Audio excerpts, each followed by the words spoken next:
आज मैं देखता हूं मनुष्य के जीवन को तो मैं पाता हूं कि आज के मनुष्य को शांति की जितनी खोज है, आज के मनुष्य को शांति की जितनी चाह है, जितनी बेचैनी है उसके जीवन में, इससे पहले कभी भी नहीं थी।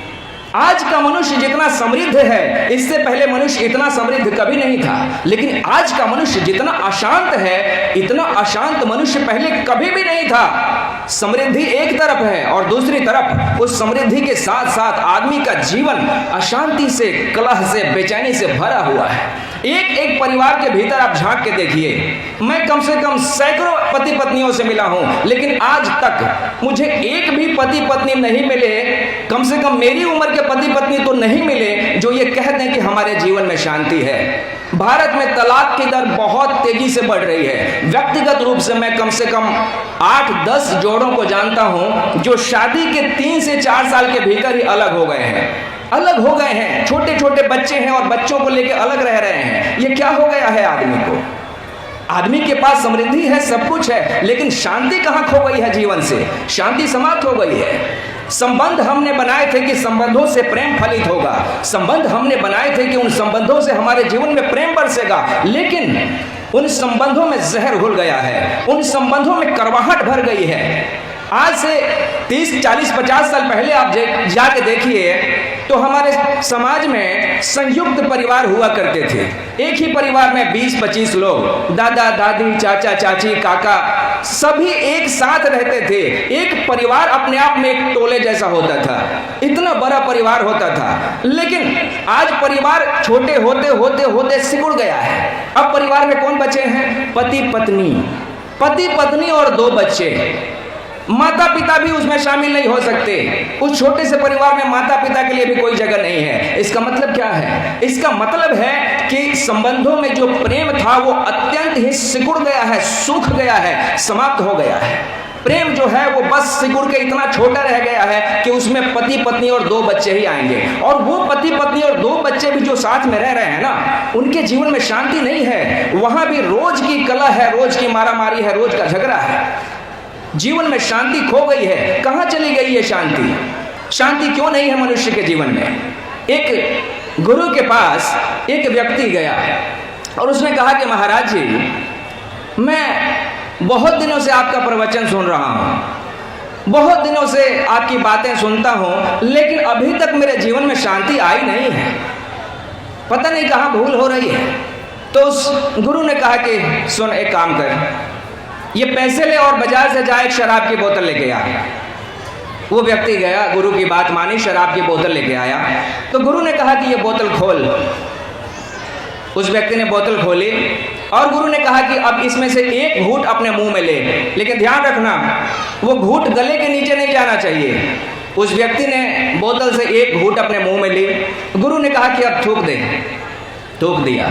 गुरु ने कहा कि अब दूसरी घूंट ले मुंह में। दूसरी घूंट उसने ले, बोला कि थूक दे।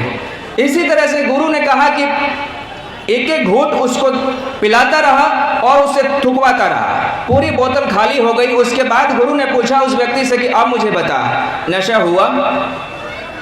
तो वो आदमी थोड़ा मुस्कुराने लगा। उसने कहा महाराज जी, ऐसे भी कहीं नशा होता है क्या? गले से नीचे तो गई ही नहीं शराब, तो नशा कैसे होगा? तो गुरु महाराज ने कहा कि अब बात कुछ समझ आ रही है तुझे? जितनी बातें तू मेरी सुनता है, कान से सुनता है और कान से ही बाहर कर देता है, तो तेरे जीवन में शांति आएगी कैसे? जीवन में शांति तो तब आएगी जब जो मेरी बातें तू सुनता है उनके ऊपर मनन करेगा, उन बातों को थोड़ा अपने मन में भीतर गहरे उतरने देगा, तब जाके जीवन में शांति आएगी ना। मनन शब्द बड़ा महत्वपूर्ण है हमारे जीवन में। पुराने जो गुरु महाराज हुआ करते थे, ऋषि हुआ करते थे, वो क्या करते थे कि व्यक्ति के कान में बहुत महत्वपूर्ण बात कह देते थे, कान में मंत्र का दान करते थे। उसके पीछे कारण था, सार्वजनिक रूप से नहीं कहते थे, वो मंत्र बड़े साधारण होते थे, लेकिन उन साधारण मंत्रों को भी वो व्यक्ति के कान में कहते थे और कहते थे कि किसी से कहना मत। इसके पीछे क्या विज्ञान था? इसके पीछे विज्ञान था कि जो मैंने कहा है इसको मन में ही रखना, इसकी कहीं चर्चा मत करना। उसका परिणाम यह होता था कि जब वो व्यक्ति उस बात को अपने मन में ही रखता था ना, तो वो बात मन की गहराइयों में धीरे धीरे मन की गहराइयों में बहुत नीचे उतर जाती थी, मन की गहराइयों से हृदय में उतर जाती थी, हृदय से जाके व्यक्ति के आत्मा में उतर जाती थी। और जब बात बहुत गहरे उतर जाती थी तो आदमी के जीवन में रूपांतरण होने लगता था, आचरण बदलने लगता था। तो ये रूपांतरण का विज्ञान है। जीवन में बदलाहट तब आती है जब आप उपदेश सुनते हैं और उस उपदेश के ऊपर मनन करते हैं। मनन बड़ा महत्वपूर्ण शब्द है। मनन का मतलब होता है कि विचार करना, चिंतन करना। जो बात आपको सुनने में आ गई है उसकी कहीं चर्चा मत कीजिए। चर्चा लोग खूब करते हैं। मैंने देखा है कि लोग चाय की दुकानों पर बैठे हैं और रामचरितमानस की चौपाइयां झाड़ रहे हैं, खैनी मल रहे हैं और कबीरदास के दोहे दोहरा रहे हैं। ऐसे धर्म की चर्चा नहीं होती महाराज। ये क्या समझ लिया है आपने धर्म को? धर्म बड़ी पावन पवित्र चीज है। धर्म की चर्चा एक बहुत ही विशिष्ट वातावरण में होती है। या तो विशिष्ट वातावरण में आप चर्चा कीजिए या फिर उसकी चर्चा कीजिए ही मत। या फिर जो बात आपको सुनने में आई है उसके ऊपर मनन कीजिए। थोड़ा एकांत में बैठ के थोड़ा शांति से उसके ऊपर सोचिए, विचारिए। जब एकांत में आप मनन करते हैं तो बात जो है वो भीतर जाके गहरी होती है। धर्म की राह पता है कैसी है? मैं आपको बताऊं। स्त्री जब गर्भवती होती है, जब उसको पता चल जाता है कि मेरे भीतर नया गर्भ आ गया है, उस स्त्री का सारा आचरण बदल जाता है। उसके चलने का ढंग, उसके उठने बैठने का ढंग, उसके सोने का ढंग, उसके खाने पीने का ढंग, हर चीज उसके बदल जाती है। क्योंकि हर काम करते हुए उसको बस एक ही बात याद रहती है कि मेरे भीतर एक नया जीवन पल रहा है, कहीं मेरे किसी भी आचरण से इसको नुकसान ना पहुंच जाए। इसीलिए वो इतनी सतर्क रहती है, इतनी सजग रहती है। ठीक यही बात धर्म की राह पे चलने वाले व्यक्ति को करनी होती है। इतना सजग रहना होता है। जो भी बात सुंदर लग गई है उसको मन में संजोना है, उसको निरंतर दोहराते रहना है, घूम फिर के। आपको पता है भारत में बहुत पुराने जमाने से लोग कहते हैं कि आपको राम नाम रटना चाहिए। ऐसे ऐसे ऋषि महर्षि हुए हैं जो सिर्फ राम के नाम को रटते रटते उनकी समाधि लग गई। स्वामी राम तीर्थ हुए थे, बहुत बड़े संत हुए। मुख्य रूप से अमेरिका ही उनकी कार्यभूमि रही। लेकिन राम नाम का मंत्र दोहराते वो ध्यान के इतने गहराइयों में पहुंच गए कि उनके जीवन में ऐसे ऐसे चमत्कार हुए कि आप विश्वास नहीं करेंगे। एक पश्चिम का दार्शनिक आया था जो उनके साथ रहता था ध्यान के अभ्यास के लिए। तो उसने अपने डायरी में लिखा है, उसने लिखा कि एक बार वो स्वामी राम तीर्थ के साथ एक जगह ठहरा हुआ था। स्वामी राम तीर्थ एक कमरे में सोए हुए हैं, बगल के कमरे में वो व्यक्ति सोया हुआ है। रात के सन्नाटे में उस व्यक्ति को राम राम राम राम की आवाज सुनाई दे रही है। वो व्यक्ति सोच रहा है कि ये कौन है जो राम नाम का जाप कर रहा है। जहां तक मैं जानता हूं कि स्वामी राम तीर्थ तो रात के उठ के इस तरह का जाप नहीं करते, और वैसे भी वो समाधिस्थ व्यक्ति हैं, वो ज्ञानी हैं, उनको इस तरह की आधी रात की साधना करने की कोई ज़रूरत नहीं है। तो वो व्यक्ति उठा अपने बिस्तर से, वो बाहर निकल के देखने लगा कि कौन व्यक्ति है जो राम नाम का रट लगा रहा है। उसको कोई दिखाई नहीं दिया।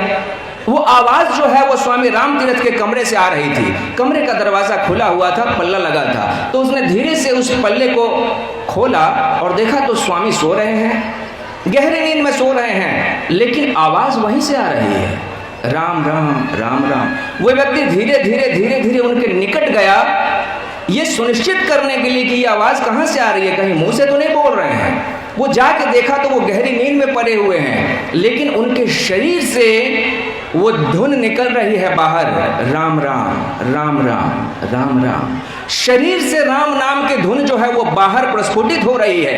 ये राम नाम को या किसी भी मंत्र को दोहराने का विज्ञान है। इतना ज्यादा अपने भीतर दोहराया है उन्होंने कि वो मंत्र उनके शरीर के रोए रोए से बाहर निकल रहा है। उनका मन जो है वो विश्राम में है, लेकिन अचेतन उस चीज को दोहरा रहा है ना। तो शांति का विज्ञान यही है। हमारे जीवन में जितनी भी समस्याएं हैं, जितनी समस्याओं की मैंने आपसे चर्चा की, उन समस्याओं के मूल में पता है कौन सी बात है? एक ही बात है कि आदमी का मन अशांत है। आदमी का मन अशांति से भरा हुआ है। अशांति से जब आदमी का मन भर जाता है ना, तो आदमी के कर्म भी अशांत हो जाते हैं। उदाहरण के लिए आप समझिए कि मेरे हाथ में कालिख लगा हुआ है, और इस कालिख लगे हुए हाथ से अगर मैं आपका मुंह पोंछने की कोशिश करूं तो आपका मुंह साफ होगा कि गंदा होगा? गंदा हो जाएगा, बहुत ज़्यादा गंदा हो जाएगा। ठीक यही स्थिति हो रही है समाज में। एक एक व्यक्ति अपने भीतर इतनी अशांति से, इतने कोलाहल से भरा हुआ है, और वही अशांति से, कोलाहल से भरा हुआ व्यक्ति संबंधों में जुड़ रहा है, अशांत है और विवाह कर लिया। अब बताइए, उस विवाह के कारण उसके जीवन में अशांति बढ़ेगी कि घटेगी? बढ़ जाएगी, क्योंकि उधर से भी जो आया है ना वो भी अशांत है। तो अशांत प्लस अशांत बराबर दुगना अशांत। ये अशांत है और ये जाके एक ऊंचे पद पे बैठ गया। अब इसके नीचे 50 लोग काम कर रहे हैं। ये अशांत आदमी ऊंचे पद पे बैठा है, आपको पता है नीचे जो 50 लोग काम कर रहे हैं उन सबको अशांत करके रख देगा, परेशान करके रख देगा ये आदमी। यही हो रहा है हर कहीं। आप देख लीजिए तो हमारे समय में आज डॉक्टर्स, इंजीनियर्स, IAS अधिकारी सब के सब आत्महत्याएं कर रहे हैं। इतने ऊंचे ऊंचे पदों पर बैठे हुए लोग आत्महत्याएं कर रहे हैं। क्या कारण है? जरूर एक ही कारण है कि जीवन अशांति से भर गया है। IAS टॉप करी थी जिस लड़की ने आज से 4 साल पहले, शादी के 4 साल बाद ही उसका तलाक हो गया, दोनों अलग हो गए। IAS टॉपर थे तो तलाक क्यों हो गया बताइए मुझे? IAS टॉपर हो जाने से जीवन को समझने की जो काबिलियत है वो नहीं आ जाती। IAS होने का मार्ग अलग है, लेकिन जीवन की समझ जो है वो दूसरे मार्गों से आती है। जीवन की समझ जिस मार्ग से आती है उस मार्ग को हमने कहा है स्वाध्याय, उस मार्ग को हमने कहा है ध्यान। जीवन में शांति आती है ध्यान से। तो मैं आपको बता रहा था कि जब तक मन शांत नहीं होगा तब तक आदमी जो भी करेगा उस काम को अशांति से भर देगा वो। आज पूरे दुनिया पे आप नजर डाल के देखिए, पूरे दुनिया में हर कहीं ऊंचे ऊंचे पदों पे बैठे हुए बड़े बड़े देशों के जो राष्ट्रपति हैं, प्रधानमंत्री हैं, इतने इरेस्पॉन्सिबल हो गए हैं, इतने गैर जिम्मेदाराना तरीके से वो व्यवहार कर रहे हैं। कोई कह रहा है कि हमारे पास 50 न्यूक्लियर बम हैं, अभी चाहे तो 2 दिन में दुनिया का खात्मा कर दें। उधर रूस बैठा है, उधर यूक्रेन है, उधर इजराइल है, उधर अमेरिका है, नॉर्थ कोरिया है, साउथ कोरिया है, सबके पास परमाणु बम भरे पड़े हैं। और खतरा यही है कि पता नहीं कब किसका दिमाग फिर जाए। ये सारे के सारे अशांत लोग हैं जिनके हाथों में शक्तियां हैं, और नतीजा कि संसार खतरे में पड़ गया है। तो उन बड़े लोगों की ही बात नहीं है, ये हम सभी की बात है। जब भी आदमी अशांत होगा उसके कर्मों से सिर्फ और सिर्फ अशांति निकलेगी, परेशानी निकलेगी, वो सबको अशांत करके रख देगा। एक अशांत आदमी समाज में जाएगा तो समाज में अशांति बढ़ेगी। आप इस दुनिया के केंद्र हैं, भरोसा करेंगे मेरी बात का? ध्यान से समझिएगा, आप इस दुनिया के केंद्र हैं। मैंने कहा कैसे? आप जिस समाज में रहते हैं उस समाज में मान लीजिए उदाहरण के लिए कि आप 50 लोगों से जुड़े हुए हैं, आप 50 लोगों से जुड़े हैं, फिर वो 50 लोग आगे के और 50 लोगों से जुड़े हैं, फिर वो 50 लोग आगे के और 100 लोगों से जुड़े हुए हैं। इसी तरह से ये पूरा जो नेटवर्क है वो फैला हुआ है। इस तरह संसार का हर व्यक्ति संसार के बाकी सारे व्यक्तियों से जुड़ा हुआ है।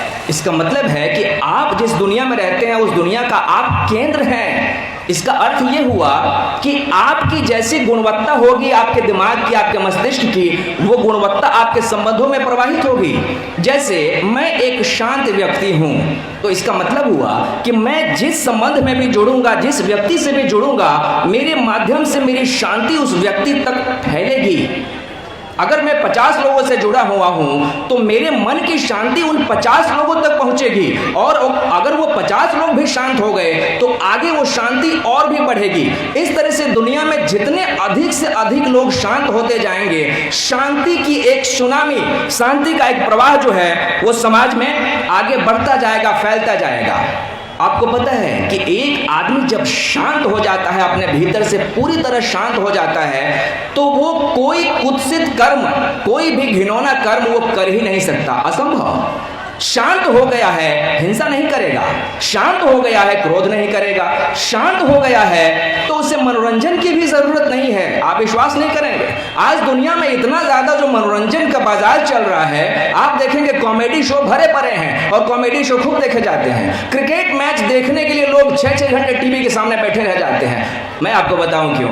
ये सारे के सारे अशांत लोग हैं, अपने भीतर बेचैनी से, परेशानी से भरे हुए हैं, इसलिए इनको अधिक से अधिक मनोरंजन की जरूरत है। इनसे आप बस एक दिन के लिए मनोरंजन छीन के देखिए, टीवी से अलग इनको बिठा दीजिए, मोबाइल से अलग इनको बिठा दीजिए, देखिए कैसे पागल हो जाते हैं अपने में। लॉकडाउन जब चल रहा था तो उस लॉकडाउन के दौर में एक परिवार ने मुझे फ़ोन किया। उन्होंने कहा कि देखो जी, ये लॉकडाउन तो हमारे लिए आफत ही बन गया है। मैंने पूछा कैसे भाई? तो हमारे पिता जो हैं वो मेजर हैं, छुट्टियों में आए थे और लॉकडाउन लग गया, अब घर पे ही बैठे हैं। तो 24 घंटे जो है वो बच्चों का जीना हराम कर दिया उन्होंने। घर को मिलिट्री कैंप बना दिया है। सुबह 4 बजे बच्चों के पीछे पड़ जाते हैं कि उठो, एक एक चीज अनुशासन से करवाने के पीछे लग जाते हैं। मिलिट्री के आदमी हैं, अनुशासन की आदत पड़ी है उनको, तो नाक में दम करके रख दिया है सबको। नाक में दम इसलिए करके रख दिया है क्योंकि भीतर से अशांत हैं। शांत अगर हो जाए तो सब कुछ ठीक हो जाए, सब कुछ बढ़िया हो जाए, है ना। मैं आपको ये बता दूं कि स्वामी विवेकानंद बड़ी कम उम्र में सन्यासी हो गए थे।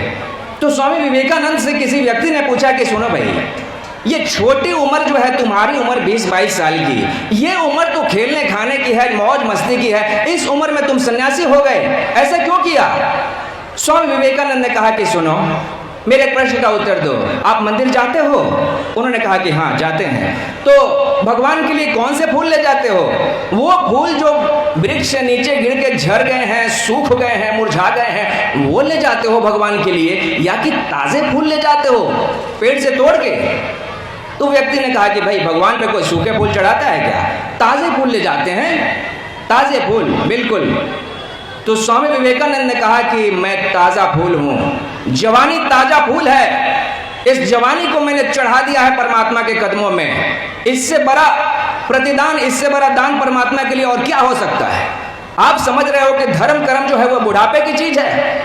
कल एक व्यक्ति मुझसे कह रहे थे, मैंने कहा कि अधिक से अधिक हमें नवयुवकों को जोड़ने की ज़रूरत है। तो वो थोड़े निराशा में थे, उन्होंने कहा कि नवयुवक तो शायद नहीं आएंगे।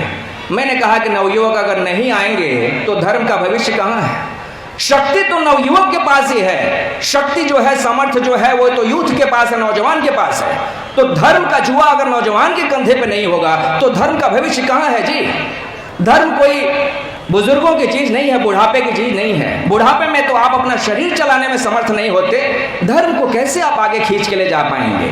अधिक से अधिक नौजवानों को जोड़ने की जरूरत है, तभी हमें धर्म का भविष्य जो है वो उज्जवल हो सकता है ना। ध्यान की महिमा का मैं आपसे बखान कर रहा था। एक बार ऐसा हुआ कि महाराज भर्तृहरि जब अपना राज्य त्याग कर चले गए थे तपस्या करने जंगल में, तो वृक्ष के नीचे बैठ के वो ध्यान लगाए हुए थे कि एक बार उन्होंने आंखें खोली, और जैसे ही आंखें खोली तो सामने जो रास्ता था उस रास्ते पे एक बड़ा सा हीरे का टुकड़ा उन्हें दिखाई दिया, चमकता हुआ, बहुत बड़ा हीरा था। चूंकि राजा ही थे तो मन में एक क्षण के लिए लोभ जाग उठा। मन में लोभ जाग उठा, तभी क्या देखते हैं कि उस सड़क पे एक तरफ से एक घुड़सवार आ रहा है। उस घुड़सवार के कमर में एक तलवार लटक रही है। घुड़सवार की नजर पड़ गई उस हीरे पे। घुड़सवार उस हीरे को पाने के लिए घोड़े से उतरा। तभी महाराज ये देख रहे हैं कि दूसरी तरफ से एक दूसरा घुड़सवार आ गया, उसके पास भी तलवार है। अब वो भी उतर गया, उसने भी हीरे को देख लिया। महाराज भर्तृहरि देख रहे हैं कि दोनों घुड़सवारों की नजर हीरे के ऊपर पड़ गई है और दोनों ही उस हीरे के ऊपर अपना दावा करने लगे हैं। दोनों की तलवारें खिंच गई है, दोनों ही उस हीरे की तरफ बढ़ चले हैं और दोनों में अब मुठभेड़ शुरू हो गई है। दोनों ने लड़ना शुरू कर दिया। घंटे भर की लड़ाई में दोनों ने एक दूसरे को मार के लहूलुहान कर दिया, एक दूसरे को वहीं पे खत्म कर दिया। महाराज भर्तृहरि ने जब ये दृश्य देखा तो फिर से एक बार अपनी आंखें बंद की और फिर से ध्यान की गहराइयों में डूब गए। ये जीवन की सबसे ऊंची से ऊंची समझ है। जीवन को जो ठीक से देखता है, जीवन को जो ठीक से समझता है, वो अंततः अपने भीतर मुड़ता है। क्योंकि शांति जिसे हम कहते हैं ना, वो भीतर है, वो बाहर नहीं है। बाहर जो भी चीजें मिलती हैं, बाहर से आपको क्या मिलता है? धन मिलता है। धन से शांति नहीं आती, धन से सुख आता है। ये बात आप समझिए। धन से आप सुविधा की चीजें खरीद लेते हैं, लेकिन शांति कभी नहीं खरीद सकते धन से। यश आपको मिल जाता है, आप इतराने लगते हैं। यश से क्या शांति मिलती है? नहीं। यश से आपके अहंकार को तृप्ति मिलती है, शांति नहीं मिलती है ना। तो धन और यश आपको शांति नहीं दे सकते। शांति देता है आपको ध्यान।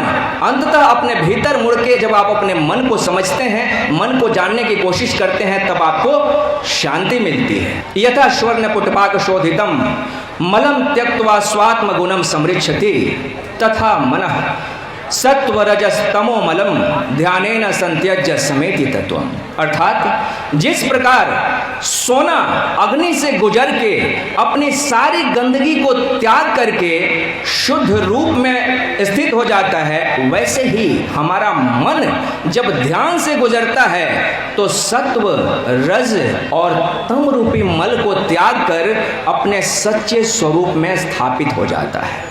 जब भी मन ध्यान से गुजरता है तो शुद्ध होता है, परिशुद्ध होता है। धीरे धीरे हर दिन शुद्ध होते होते होते जब मन से सारे विषय निकल जाते हैं, मन से सारे गुण निकल जाते हैं, तो यही मन आत्मस्वरूप हो जाता है। और ये मन जब आत्मस्वरूप हो जाता है तो उसी स्वरूप में एक दिन परमात्मा झलकता है।